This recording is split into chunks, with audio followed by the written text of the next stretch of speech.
Olá, essa apresentação tem a função de mostrar o ambulatório de nutrologia pediátrica do Departamento de Medicina da UFSCar, para que as pessoas que frequentam o ambulatório possam conhecer o seu funcionamento e saber os detalhes de como trabalhar dentro desse ambulatório. Os professores responsáveis somos eu, Carlos Alberto Nogueira de Almeida, e a doutora Andréa Aparecida Contini. Esse ambulatório ele foi projetado para fazer parte da grade do internato do 5º ano. E se nós observarmos alguns detalhes do projeto pedagógico, nós podemos ver que ele se encaixa perfeitamente dentro desse projeto. Então vamos lá, o internato em pediatria do 5º ano é um período que tem por objetivo o aprendizado prático através de treinamento em serviço com pacientes reais que contemplem as várias etapas da vida do paciente pediatra, desde a idade neonatal até a adolescência. Para tanto, o período é estruturado em cenários de atendimento pediátrico de nível secundário e terciário. Então vejam que é exatamente o que nós temos no ambulatório. É um cenário prático, em que vocês vão ter contato com pacientes reais, pacientes que procuram o SUS e que vão ser atendidos dentro de demandas ligadas à questão nutricional.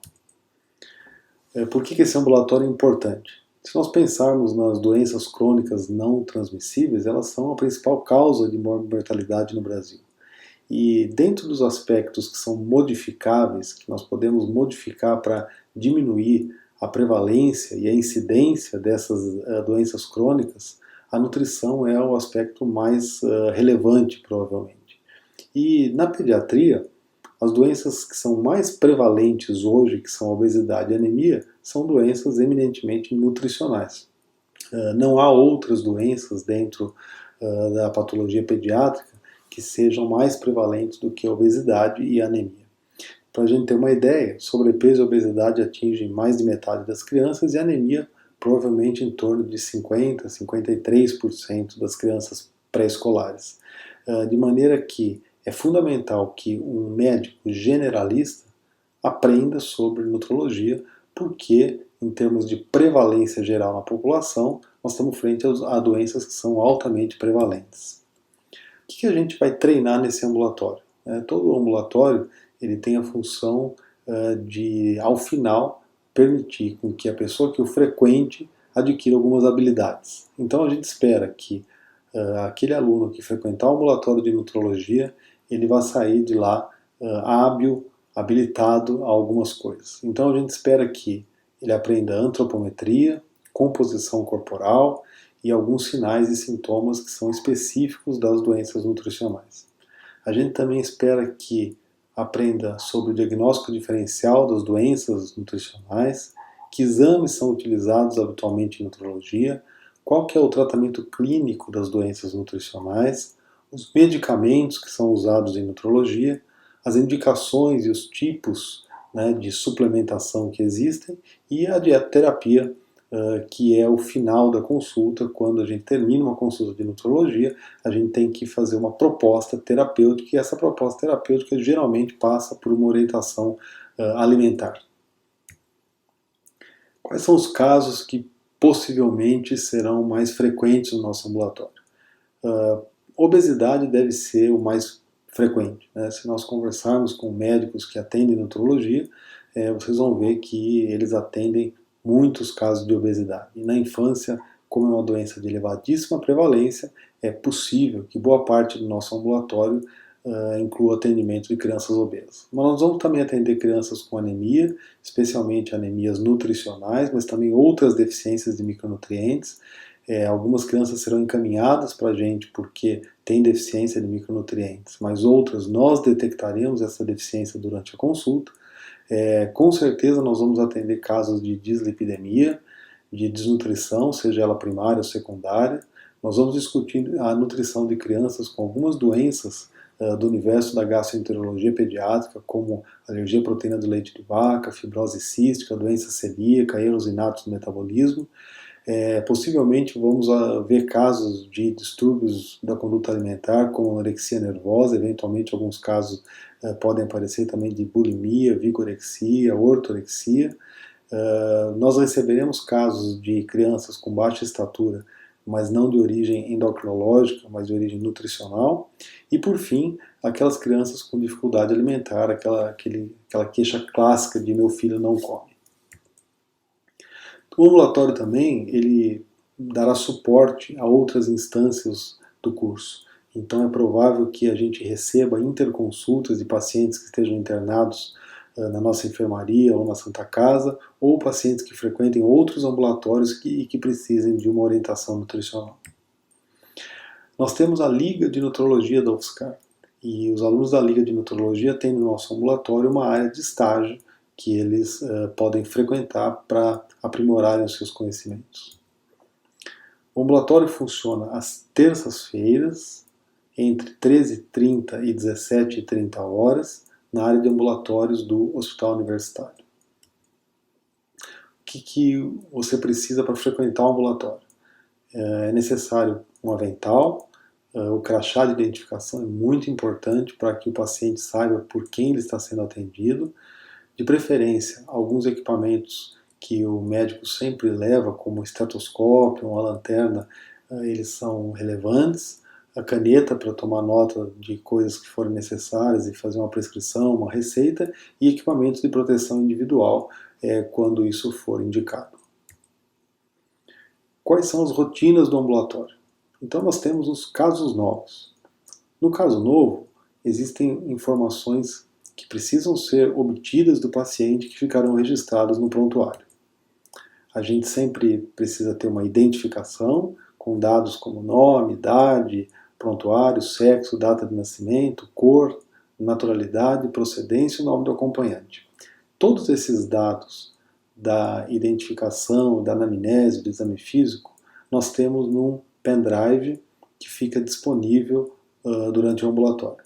De maneira que a ideia é a gente fazer uma cópia desse prontuário e colocar isso dentro do prontuário oficial do HU. Para que a gente não esqueça nenhuma informação, eu e a doutora Andréia montamos um prontuário padrão que fica lá no pendrive. Então a gente copia e cola e joga isso para dentro do prontuário oficial do HU e aí vamos preenchendo as informações conforme elas forem aparecendo e conforme a gente for detectando e conversando com o paciente. A história da moléstia atual, ela é sempre aquela história aberta, né, em que a gente pergunta para a mãe por que ela veio trazer o filho para o ambulatório, e aí nós vamos ouvir com bastante atenção tudo o que ela disser e vamos transcrever essa informação bem genérica, de maneira bem aberta. Depois do interrogatório sobre os diferentes aparelhos, aí nós vamos perguntar sobre todos os aparelhos, mas é fundamental que a gente tenha dados bem detalhados sobre o trato digestório. Então, tudo que diz respeito ao apetite, se está comendo muito, comendo pouco, se tem compulsão, dores para se alimentar, se tem mal-estar, se tem náusea, regurgitação, dores, distensão abdominal, enfim, o aspecto das fezes, esses são os detalhes que não podem faltar na consulta. Mas a gente precisa também perguntar sobre os outros órgãos e outros aparelhos, porque a interface nutricional com eles sempre estará presente. Depois nós temos o perfil socioeconômico, com uma série de informações sobre o paciente e sobre a sua família, que também deverão ser perguntadas e preenchidas. Nós temos um detalhamento da atividade física da criança. Nós temos muitas crianças com obesidade e é importante nós conhecermos como que essa criança faz no seu dia a dia em termos do gasto energético, se ela faz educação física na escola, se ela faz atividade física em casa, o que ela faz fora da escola. E aqui tem um dado que é muito importante, que é quantas horas por dia essa criança fica em atividades que a gente chama de tela. Então, quantas horas por dia ela fica na TV, no computador, no videogame, no celular, no tablet, porque essa informação hoje em dia tem um peso científico muito grande para que a gente possa formular um bom diagnóstico. Nós também queremos saber a qualidade de sono dessa criança. Então nós vamos perguntar que horas que ela deita, que horas ela acorda, se ela costuma dormir e cochilar durante o dia e o total de horas de sono por dia. E também como que é a qualidade desse sono segundo o que o acompanhante, geralmente a mãe, vai nos contar. Os antecedentes pessoais, como em toda a história clínica, são importantes. A gente pergunta sobre os antecedentes gerais de nascimento, como que foi o parto, o peso, nascimento, a estatura, o comprimento de nascimento, e também a história médica, o que já aconteceu com essa criança que problemas ela já teve, para que a gente possa utilizar na formulação do diagnóstico, né? Só um exemplo de como isso é importante. Existe um quadro de obesidade que chama obesidade hipotalâmica, e ela se deve a uma lesão no hipotálamo que pode ter sido causado por um acidente simples, por exemplo, uma queda de bicicleta. Por isso que toda a informação deve ser levantada com bastante cuidado. Os antecedentes familiares vão nos apontar qual é o risco genético que essa criança tem para algumas coisas, mas também vão permitir que a gente conheça um pouco essa família e saiba como a família está lidando com a questão nutricional para que a gente possa programar o que vamos fazer com a criança. A alimentação deve ser muito detalhada, a gente precisa fazer um recordatório alimentar, sabendo refeição por refeição o que essa criança come habitualmente, e é também importante que a gente coloque qual é a quantidade ingerida, que marca, qual a forma de preparo, né? Porque se uma criança diz para a gente, olha, eu como nugget, né? O nugget, cada marca tem uma concentração de gordura, de caloria, se ele foi feito frito é diferente se ele foi feito assado, então só a informação 3 nuggets diz muito pouco para a gente. Nós precisamos de um detalhamento para que a gente possa compor isso na formulação do diagnóstico e depois programar a conduta para essa criança. O exame físico tem que ser o mais completo possível. É lógico que não faz sentido no ambulatório de nutrologia a gente examinar ouvido, garganta, que são coisas que provocam algum desconforto na criança, porque não é o foco do nosso ambulatório. Mas o exame físico deve ser, dentro do possível, o mais completo que der para a gente fazer ali durante a consulta. Depois, os dados antropométricos, a gente obtém de todos os pacientes, em todas as consultas, né? Então, vários dados, como vocês podem ver nessa tabela. Também essa tabela está disponível no pendrive, para que a gente não esqueça de nada. E no ambulatório, a gente faz o exame de bioimpedanciometria, que é o exame que avalia a composição corporal. Então, isso é feito sempre no caso novo e depois é repetido de tempos em tempos. E nessa tabela também vocês podem observar que estão os exames que nós temos o hábito de solicitar para os nossos pacientes. A maioria deles faz a totalidade desses exames. Eventualmente, um paciente pode não fazer algum, ou a gente pode pedir algum exame a mais do que esses que estão aí, e aí isso vai ser dirigido pela história e pelo exame físico.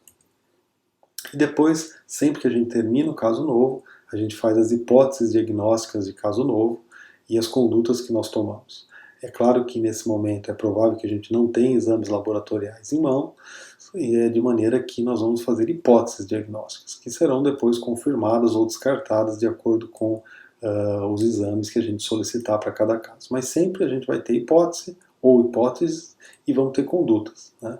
É muito comum que a gente tenha como conduta solicitação de exames, mas às vezes a conduta pode ser já diretamente uma orientação nutricional ou até uma farmacoterapia, dependendo do caso. Depois nós temos as consultas que a gente chama de retorno, mas que eu prefiro chamar de consultas de segmento, que são aqueles pacientes que já fizeram um caso novo e que vão frequentar o ambulatório para dar seguimento no seu caso. Nessas consultas a gente também tem as rotinas para elas dentro de um pendrive, para que a gente possa direcionar e padronizar como que é feito esse atendimento.